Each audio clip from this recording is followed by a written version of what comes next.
This year's T.U.G.S Awards are brought to you by Jeopardy, the game. The year 2020 will soon be a distant memory, a tale told around the dinner table with whatever remaining family members you have left, and the demon spawn that you created while in lockdown. When your children's children do a dance they discovered during the 50th season of Fortnite and ask, "What was it like, Grandpapa, living through the pandemic? Was it living life on hard mode? Hurt me plenty?" Well, obviously, you'd, being from our generation, reply, "Omega lol, easy clap." The year was poggers, and gamers, after all, were seemingly built for this exact scenario. Isolation, loneliness, and a Steam library packed to the gills with hundreds of games purchased during years upon years of holiday sales. Now was our time to shine. The gamers shall inherit the earth. Sadly, this wasn't just some brief moment in time, though. This wouldn't just be a few weeks to a few months in lockdown.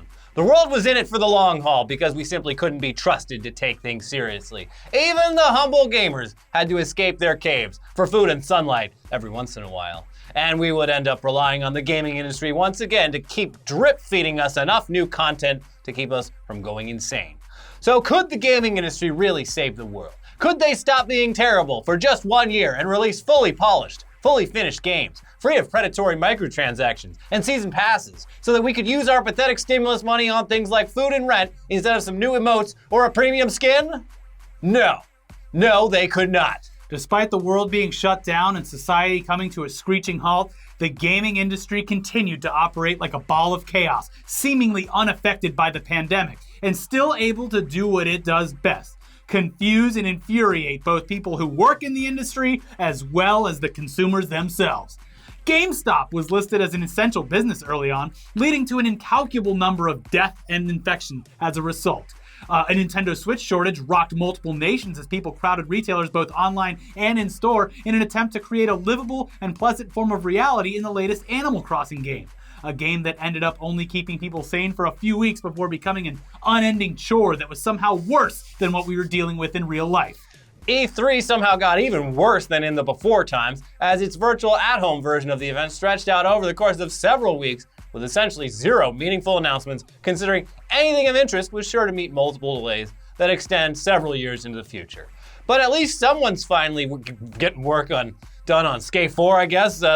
Hey, pretty cool. Yeah. But then, all of a sudden, the video game streaming wars abruptly ended when Microsoft decided to finally put Mixer out of its misery, further solidifying the outside world's hatred of highly paid streamers, because now Ninja became tens of millions of dollars richer for actually doing nothing. With no competition in their way any longer, Twitch continued its squandering of any remaining goodwill that it had left with its community by subjecting them to abrupt DMCA takedowns and bans, as well as policing streams and chats for terms like simp and virgin and incel. And somehow, in the midst of everything else that was going on, we couldn't even get excited by the fact that this was the year where we, the humble gamers, were going to be introduced to a brand new console cycle. Not only was half the country out of work and the idea of a luxury item out of the question, but the market for a new console had also changed. Long gone were the days of people camped out for hours in front of stores so that they could buy up however many consoles the location would let them carry so they could just resell them locally on Craigslist or maybe a few on eBay. That tactic has been automated and perfected by online bots who literally swoop in and buy up hundreds, if not thousands of consoles the second that they go up for sale on any number of online retailer websites, only to get instantly relisted on resale sites for exorbitant markups. At least in previous years, you might have had a chance to get the latest console by waiting in line like everyone else. This year, good fucking luck, unless you're running a bot program that you've already perfected by deploying it countless times before through shoe retailers so you can resell them on StockX. You people make us sick. Yeah. But hey, good news, because even if you could get your hands on a console when they were released, there weren't even any good launch titles to make that purchase worthwhile. Yeah. I mean, sure, PlayStation got a glorified DLC for Spider-Man, and Xbox, I don't know, did Xbox get anything? I mean, Halo was pushed to next year, so I guess the only thing that thick black monolith was good for was attempting to play Cyberpunk on it without the game looking like absolute trash. Oh, I'm sorry. Did we mention Cyberpunk? The game that was supposed to swoop in at the last possible second and save the whole goddamn world because it was gonna be so good that you wouldn't need to instruct people to head back inside for a second lockdown. They'd already be there, neck deep in an immersive experience the likes of which we'd never seen before. The game was the answer to the question, can gaming be saved?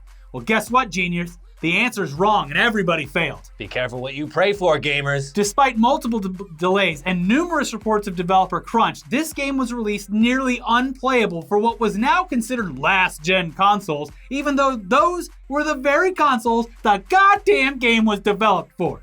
This game runs so bad on consoles that people are actually fucking using Stadia to play this dumpster fire. That's how bad things have gotten. Stadia is getting popular. Oh, actually, it's Stadia. Now who cares? But yeah, you gotta be kidding me, folks. We're talking years upon years of goodwill from the gaming community thrown away in mere days by CD Projekt Red. An embarrassment to everyone. A slap in the face to a community that was desperate for something to bring them out of their own dystopian reality and into one where the consequences weren't actually life or death.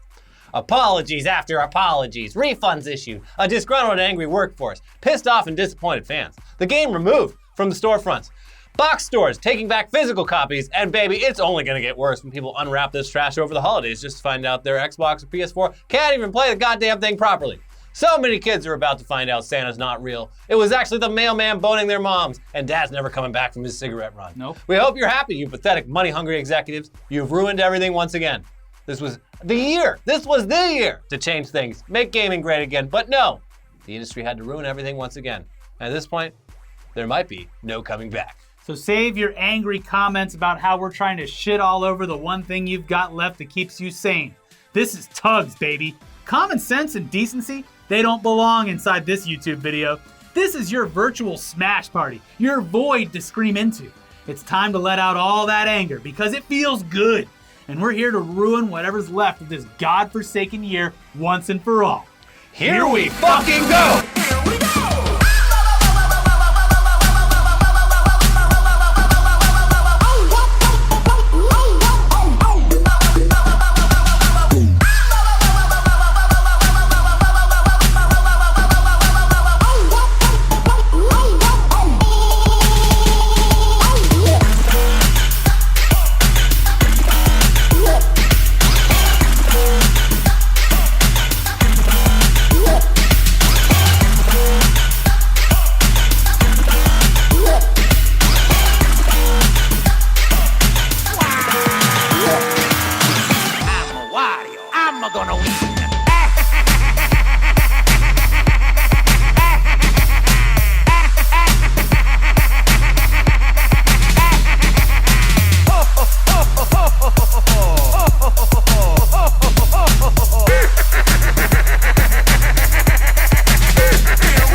Well, as you can see, we are one man short this year. That's because we lost Chibi this year. God rest his soul.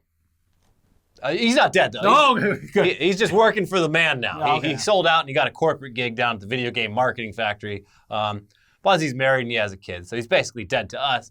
We'll probably never see him again, even if there wasn't a pandemic. So rest in peace, Chibi. We'll miss you. I mean, way to secure that bag. Yeah. You shit on video games for several years, Yeah. and you finally get them to pay you off. We got to pay this guy to shut up. Give you a desk job. Anyways, well played. Let's kick off this year's award show by stealing any hope you had for the future and teaching you a lesson from everything that was already released. Trailers should be what influence your decision making when it comes to a game. But we've been lied to for years. So instead, we all just buy whatever PewDiePie or Markiplier tell us to. Still, for whatever reason, companies still dump hundreds of thousands of dollars into marketing these games. And it's honestly just embarrassing to see what they think will sell a game these days. So here are your nominees for Worst Trailer of the Year.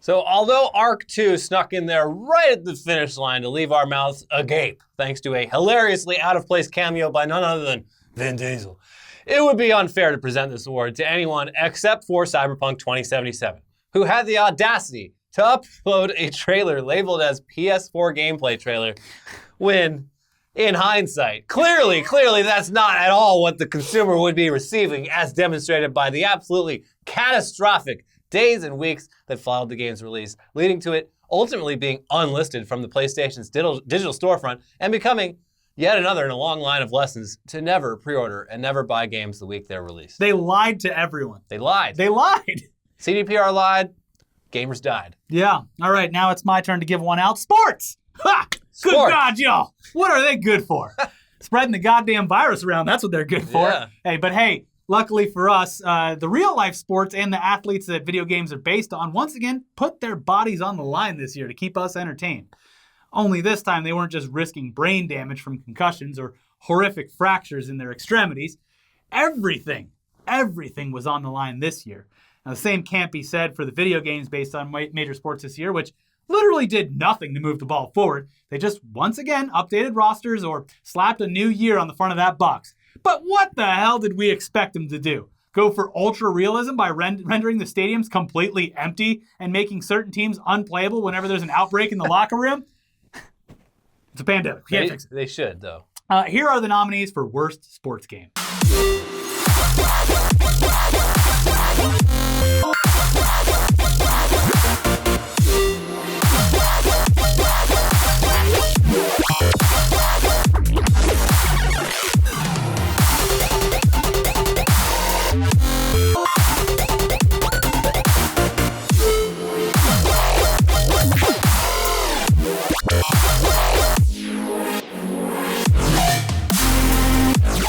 While this year's winner wasn't an absolute monstrosity like last year's winner, WWE 2K20, Beautiful. nothing could live up to that train wreck.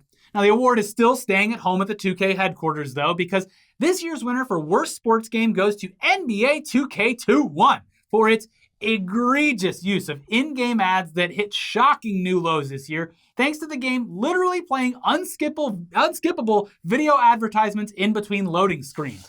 Oh, but that's so realistic. It's like I'm watching an actual NBA game at home. Well, maybe they should just give you an option for being such a loser if you want to play that shit while you're already trying to play a game that you paid full price for. If you want to watch ads for realism, you can go fuck yourself. 2K did end up apologizing for this, but only because they got called out. And also, they apologized in the worst way possible, by lying.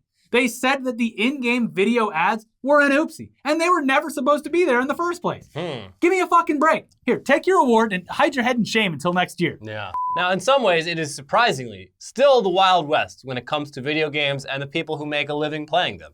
Literally, the last decade saw the explosion of content creation and streaming, but it feels like it's been around forever.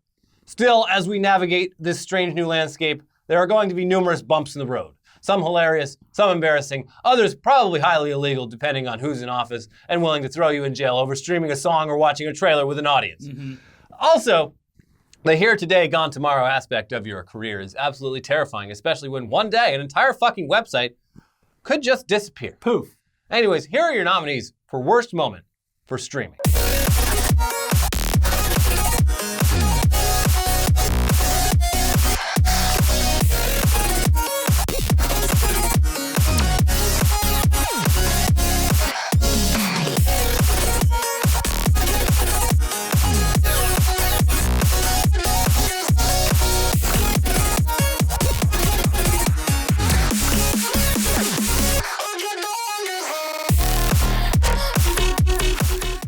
Okay, yeah, a lot of bad shit on that list of nominees, and Burger King paying pennies on the dollar to hijack popular people's streams so that they don't have to actually pay them what they're worth. Pretty bad. But worse still is the United States military deciding that the best way to reach the youth is by picking up some PCs down at the commissary, loading them up with League of Legends or Call of Duty, and trying to convince an entire generation of impressionable youths that if you join the Army or the Navy, you can get paid to sit around and play video games inside of a neon hellscape while casually brushing up against racist jokes. Yeah. And honestly, they should get this award because they fucking suck. But we also don't want them kicking down our doors because we cyberbullied them. They have drones and we don't. Yeah. So let's focus on the biggest offender this year, Microsoft's Mixer. Yeah. There you go. Imagine you're a streamer of any size or scope. You've carved out a nice little niche on a platform that is earning you money.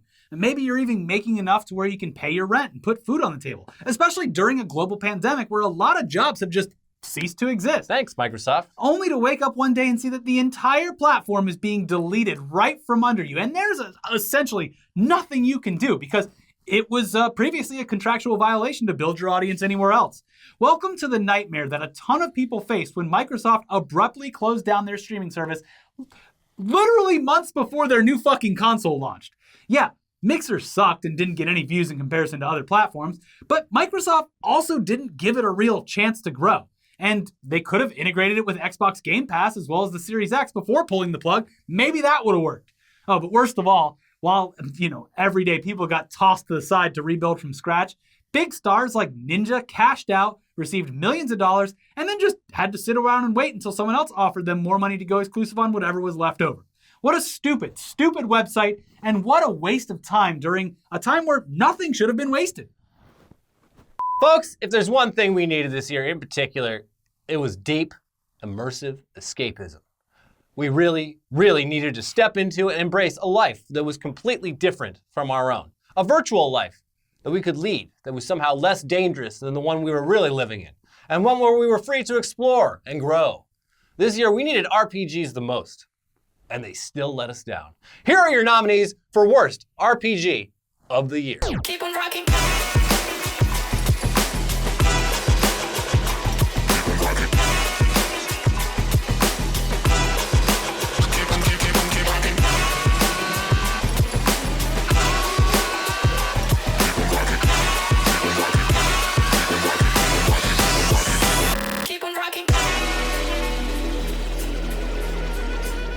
Are you all fucking serious? Of course we're giving the award for Worst RPG of the Year to Genshin Impact. Yeah. Have you learned nothing over the years? If it seems like it's too good to be true, it probably is. So why the hell did everyone get so fucking hooked on this free-to-play Zelda knockoff for a couple weeks back there in September? The game's free. It's from China, and it's riddled with gotcha mechanics. The same shit you've all been rallying against for years. Yeah, now you're eating it up. Yeah, and then this game comes along and it's like, oh, you like Breath of the Wild? Do you want to play with friends? Here you go, spin the wheel. Yeah, it should also come as no surprise that the game is a privacy nightmare. And within weeks of dominating the video game charts, it was found to be accidentally leaking users' phone numbers through a simple exploit on the game's website. Oops. Well, now China knows that you'll spend money on Breath of the Wild knockoffs. Wow, these American gamers are fucking so stupid. They'll eat anything. But let's take a quick second to stop talking about the worst of the year and thank today's sponsor for helping us make the most prestigious award show possible, the T.U.G.S. And it is just fitting that this episode is sponsored by Play Show Jeopardy, a new Jeopardy game available right now on PlayStation, Xbox, and Windows. Play Show Jeopardy is a way to experience the fun and excitement of being in a game show in the safety of your own living room. It can be played alone or with family and friends if they live in your house, and they enable you to do what you've been doing the whole time. Yell at your TV when you know the answer to a question. Never before has there been the chance to participate with your voice just like a real contestant using actual episodes of Jeopardy! Experience the history of Jeopardy! From your couch, 80s, 90s, and all the way to the present. Discover an endless world of knowledge. The game combines your console and your mobile device so you can buzz and speak your answers, just like if you're on the show. We both got a copy and played it with our quarantine buddies, our wives, and it really plays like you're on the game show. You can play yourself, or up to 3 total players can play the game across different eras, and additional DLC packs with favorites like Teen Tournament, Road to the All-Stars, and All-Stars Captain's Classic. In fact, the game is 20% off on PlayStation from now to January 19th and on Xbox from December 29th to January 4th. So head to PlayShowTV.com to start playing Play Show Jeopardy now. That is PlayShowTV.com to start playing Play Show Jeopardy today.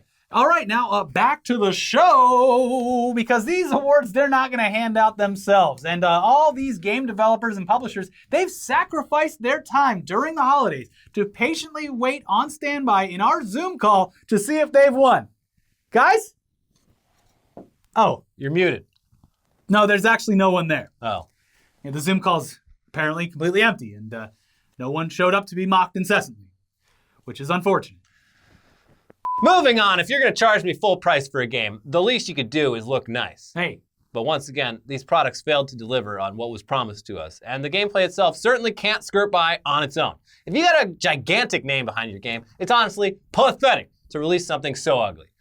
Yet here we are, over the edge of a new console cycle, and people are still getting one-upped by indie developers fairly regularly. Shame on you, AAA publishers. Shame. Here are your nominees for worst graphics in a AAA game.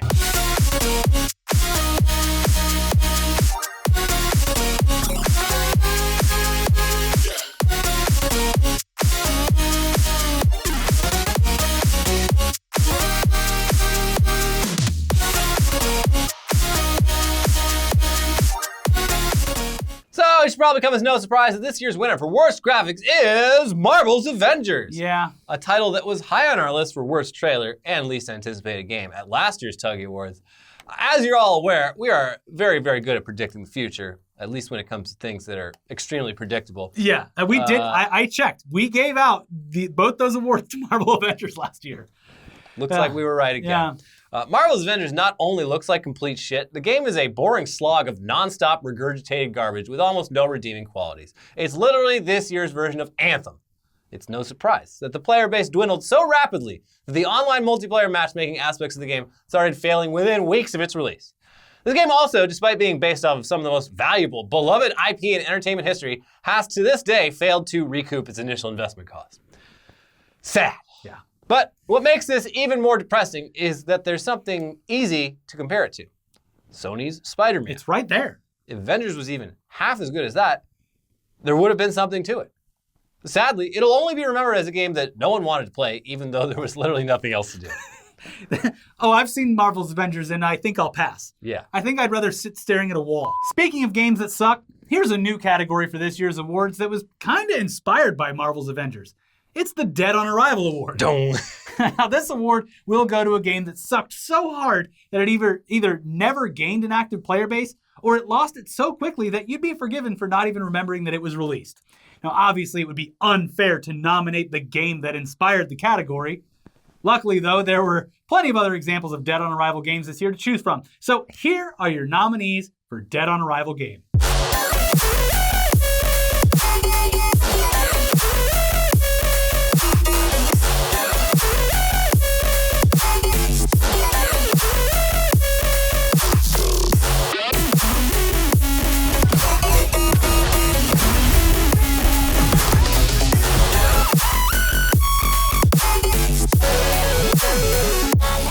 Hey, Bugsnax, remember that? Boy, was everyone convinced they were going to pick that one up and play it.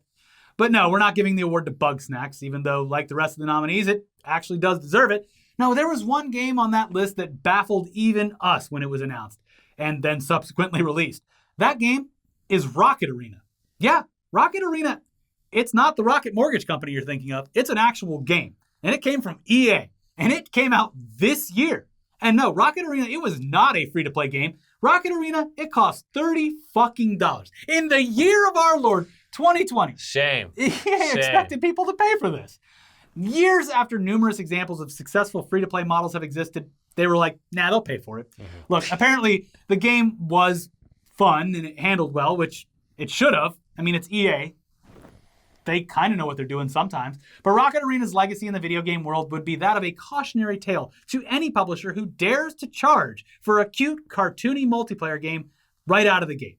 I mean, this one was actually kind of fun to watch fail because, much like Quibi, we were legitimately shocked when we found out that they were trying to charge people for it. This costs money? Yeah. Surely there's a mistake. Ooh. Another year, though, and another award for EA. Nothing changes. Everything's the same. EA. It's in the game. We've arrived now at one of the most important awards of the evening, an award for a category that is so controversial that it basically started it all.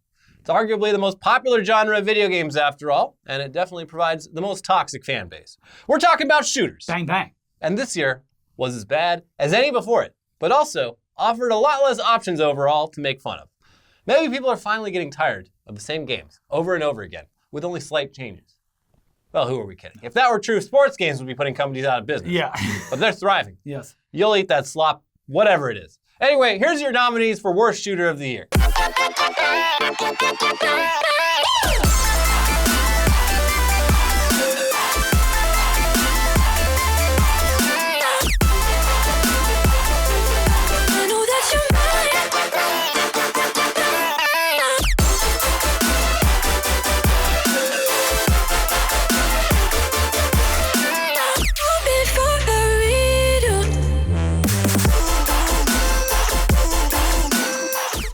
And your winner is, of course, Call of Duty Black Ops Cold War.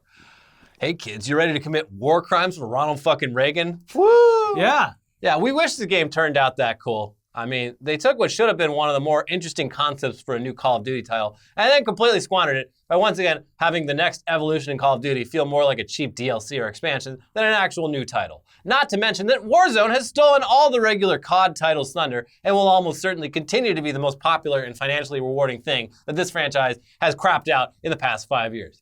We wouldn't be surprised if they just switched to completely focusing on that, but who are we kidding?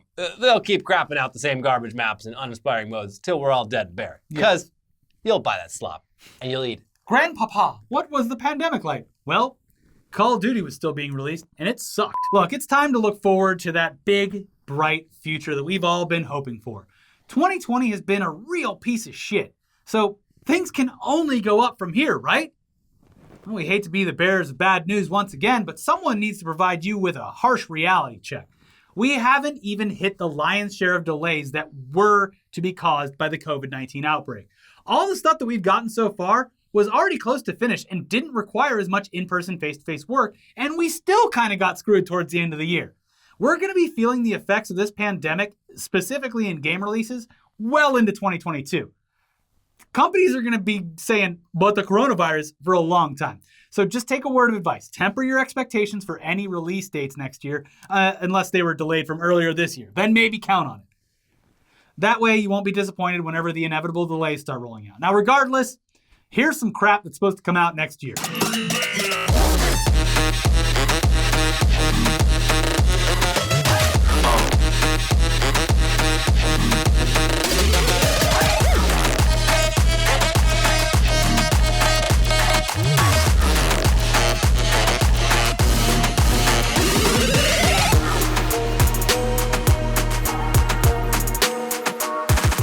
And your winner is Evil Dead the game. Now look, here's the thing. We'd love for this game to be good, but the track record for movie or TV show adaptations into games is about as successful as games getting turned into movies or TV shows. Now there's a few here and there that stand out as generally worth your time, but we just can't imagine that an Evil Dead video game is gonna be one of those titles. Blair Witch was trash. Predator was only slightly popular for a week or two. We probably shouldn't even fucking talk about that Fast and Furious game because Vin Diesel might pop up out of nowhere and torture us with another EDM pop ballad. Evil Dead movies, they're great. Even the remake was one of the best. But a video game about killing the undead in the woods just doesn't get us excited anymore. Yeah. Oh boy, we're really getting down to the wire here. The biggest categories are breathing down our necks, so let's not waste any more time and just get to the goddamn point. If gaming could provide one thing for us this year, just one thing that would have saved everything, it was a compelling multiplayer experience. We needed to see friends and hang out with friends virtually this year, and these games should have been there to save us. Unfortunately, we were let down in various ways by the following titles, and somehow it stung even worse than in years past. Here are your nominees for Worst Multiplayer Game.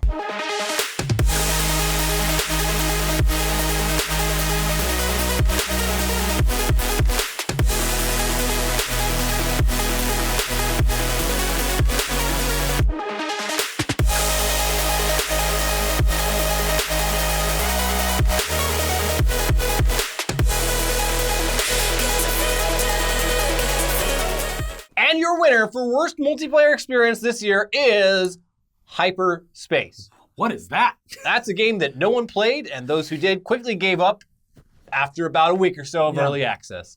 We're sorry, the Battle Royale genre, shitter's full. And big companies like Ubisoft aren't allowed to just shove their way into the genre any longer. Because people are already tied to probably just one title, depending on their preference. It's either PUBG, Fortnite, Apex Legends, or Warzone, with honestly very little crossover in between those 4 games. You've taken your side. Right? Yeah. Ubisoft, you fucked up. You wasted everyone's time in the process. Yet to this day, you're still trying to make Hyperspace a thing. The game's dead. Bury it. And the name was confusing, because yes, I was even calling it Hyperspace for a long time. Hyperspace. Hyperscape. Oh, fuck. It doesn't matter. Well, whatever. Well, that brings us to the end of the road. The end of the year. Nearly the end of content for us this year. And the end of the year itself. It's hard to express just how happy we are to see this year come to an end. And as we've said before, we're typically not the type of people who attach hatred to a year itself. Time constructs, they don't really care how shitty things are, especially for you. But it is undeniable that this year stood out as what will probably be, well, hopefully be remembered as the worst year of all of our lives. I hope the worst years are behind us. It'll probably be the worst year in an entire generation. Hopefully. Well, we'll see what 2021 has to say about that. Was gaming as bad as everything else that was going on this year? Yes. Yeah. Arguably worse. If your priorities are correct, gaming was the worst thing that happened in 2020. But as is tradition, we left the hardest choice of all to our supporters on Patreon and our members on YouTube. We let them decide, once and for all, what the worst game in 2020 was. So actually, any hatred that we receive from the gaming industry or shit we get online, it's all your fault. You did this. Yeah. Thanks for that anyways. Let's see what you chose as worst game of the year.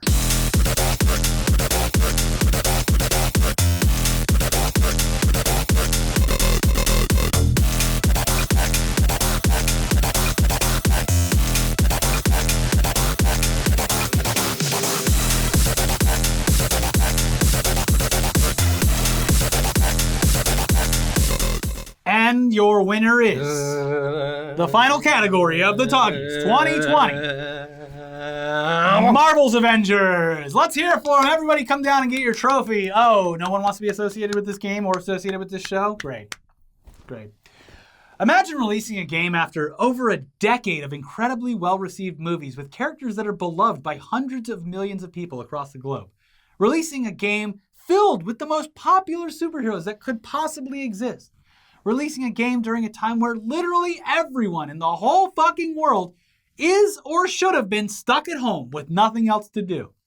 And somehow releasing this trash into the world. Shame. Like we said before, this game still to this day has not recouped its development cost and has lost nearly 100% of its player base. I think it was the beginning of the month, it had lost 96% of its player base. How do you fuck up the Avengers, especially when there is a fantastic Spider-Man game that already exists? All you have to do is give people superpowers and let them fuck shit up together. Jesus Christ, this industry is doomed. How is it possible that in like 30 years, the only good Marvel video games are fucking Street Fighter games that were reskinned? Yeah, I don't know. But look, let's take a breather here. Let's take off our Tugs boy attitudes for a second and apologize. Honestly, gaming was the one saving grace this year, and as fun as it is to talk shit about games that probably deserve it, there were plenty of titles that kept us entertained and kept our mind off of things while the world continuously tried to end itself. I spent a long time this year rediscovering classics like World of Warcraft. They had a new DLC, and I very much liked that. My game of the year is probably Hades, a wonderfully written game, a game that checks all the boxes for me because I'm really into roguelikes, and the voice acting was incredible on it. It was just fun to play. So there were great games this year. I've put 200 hours into Magic the Gathering since I started playing in October, just because I needed something to do, and it was something I could play passively. Yeah. So it wasn't all bad. I made friends in Among Us, and we, at the beginning of the pandemic, me and Elliot just sat around and played online poker with friends for a while. Yeah. We should do that again over the holiday break. Yeah, it got out of hand a little bit. What did you play this year? I played a lot of Call of Duty Warzone, basically from the beginning of the pandemic. Came out right on time put in God knows how many hours of that. It was a lot of fun. I'm not that good at it, but they finally designed a shooting game where even if you suck, it's still a lot of fun. You should get the whole VR experience. Yeah, Star Wars Squadrons, another one where, I'm not very good at it. There's absolutely insane people on there who probably should be flying for the military. Like I said, you need to get a VR rig and just get into the actual Star Wars Squadrons. Yeah, I don't know. But those two, and then Among Us, and I don't know, Civilization 6 had a lot of DLC releases this year that were like they put in a ton of work just making new DLC for a game that's 3 years old at this point. I think the most shocking thing is that a good Star Wars game came out this year. I know. Yeah, the Star Wars Squadrons, they released it for it was like 30, I think it was $30 or $40. No microtransactions whatsoever. Pretty decent campaign, great multiplayer. They've been updating it every 2 or 3 weeks with really solid free updates. So we shamed EA over Battlefront so badly that they actually released a decent Star Wars hold on. game. We're receiving some sort of strange alien communication that's messing with all of our equipment. Oh my God. It must be bouncing off the monolith. The monolith, it's still here. Oh, one of the only remaining monoliths in existence. We didn't throw that away? We tried, but it came back. Wow. Let's see if we can dial it in here. Hold on. Yeah, it's like a big antenna. Let's just, hold on, bend it. Hello? Can you hear me? Do you come in peace? Hello? Tugs boys and Tugs girls, by unpopular demand, I've been summoned to don a velvety bow on the year that was 2020. While the totally uninformed gaming show, Tugs, may it rest in peace, the memory of one of the most iconic YouTube series of all time. The gamers, the original ETC viewers, or Party Time viewers, they remember and will carry the torch. Was the show brand safe and advertiser friendly? No, not so much. And honestly, surprised that it was not canceled instantly and flew under the radar for so long, but I digress. And viewer, I know what you want. But Shibby, go for the throat. Where is our ethical gaming journalist, long neck giraffe champion to clearly put these corrupt companies in their place and to speak the truth? Unmuzzle this man. Take the mask off. Look, as much fun as that is in practice to spew complete nonsense, completely skezzed out of my mind on G Fuel, this year, not so much the year to do so. Let's be real. Everything that has happened this year has been pretty heavy. And to claim that gaming in 2020 has been the worst ever by some margin would simply be unethical and false. So truthfully, gaming has saved what little positivity there was to have this year. Without gaming as a hobby that is literally, in most cases, pandemic-proof, safer at home, can still be social as well as engaging, I'm sure many of you, as well as myself, 2020 would have been a lot more miserable without that. And don't get me wrong, I love my wife, love my daughter, they're doing great. But when possible, a little me time on my computer, my gaming setup, goes a long way and keeps me sane. And this very well could be you with your console of choice, your Switch, one of those mini retro consoles that idiots buy because they don't know how to use a Raspberry Pi or emulators. Whatever, pick your poison. And speaking of consoles, 2020 was once again saved by gaming as a new console generation launched during a pandemic. That's pretty wild. That's an accomplishment. And all of you know I'm not a console gamer, but it's exciting to see that many of you are enjoying them if you have one, and finally everyone can get reasonable load times with the power of a solid state drive or 60 frames per second. I know it's crazy, but congratulations, guys. You got there. It's a nice gold standard to have. And I know it's a challenge within itself to actually get one, so I get it. But in the same vein of supply and demand woes, the PC brethren, like myself, are on the struggle bus because it's damn near impossible to get one of the new hardware pieces by AMD or NVIDIA. It's painful. I 100%ed Cyberpunk on my 1070 instead of a 3080 or 3090 because I can't acquire them. And these new graphics cards are wild because in some cases they're putting out twice the performance of the prior generation at a great price. It's not unreasonable. That's wild. And pricing recently between NVIDIA and AMD is actually competitive. It's not just a one company is the only show in town anymore. That these Ryzen 3 chips, compared to something like what Intel's putting out, is also competitive, in my opinion, are actually top dogs now, and that's a good thing. It's just the supply is not. The supply cures the problem in the scalpers. So not only in 2020 did we have wildly successful games across platforms, such as Animal Crossing on the Switch, Last of Us 2 on the PlayStation 4, for Xbox One, Game Pass, and for PS5 and Xbox Series X, well, no one has those. And for PC, of course, we have Hades, which was easily my game of the year, a new gold standard for roguelike games going forward, and runs surprisingly well on the Nintendo Switch. So that's also pretty great. Who would have thought this $20, $25 game from an indie studio of like 20 people would be competing with these massive AAA developers for all these end-of-year awards? Like that's crazy. You love to see it.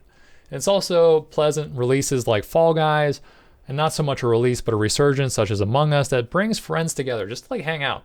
On the shooter side, something a little more competitive. You have Warzone, which has been polished, and I've been gaming with friends that I haven't gamed with in years just because of Call of Duty. Like they're Call of Duty gamers is what it is, and bringing those people together, like that's really cool. And while it's not my cup of tea, something like what Fortnite has been doing with these collaborations and events gets these players excited. A lot of kids are excited about it. Like that's great. Epic could have clearly gone into coast mode, cash the checks, not really trying, but they're still pushing boundaries, and like that's really cool to see.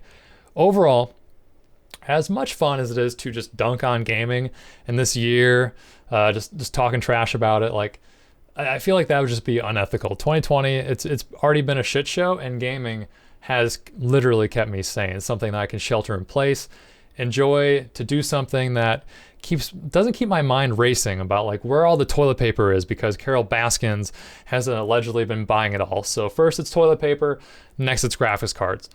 From a new console generation to new computer hardware, great releases across the board, such as like a Valhalla, which was surprising, or Mortal Phoenix Rising.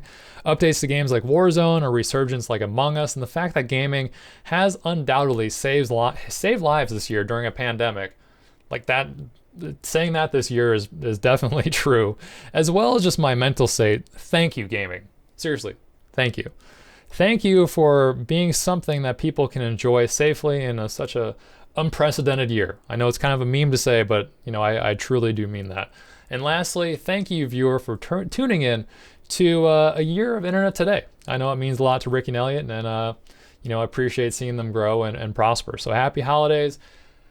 Honestly, subscribe down below. I know, once again, that's a meme, but it does mean a lot. And if you want to, follow me on Twitter. It's just @Shane. So hopefully, guys, 2021 is a worthy sequel and not just a shitty console port. I'll see you guys.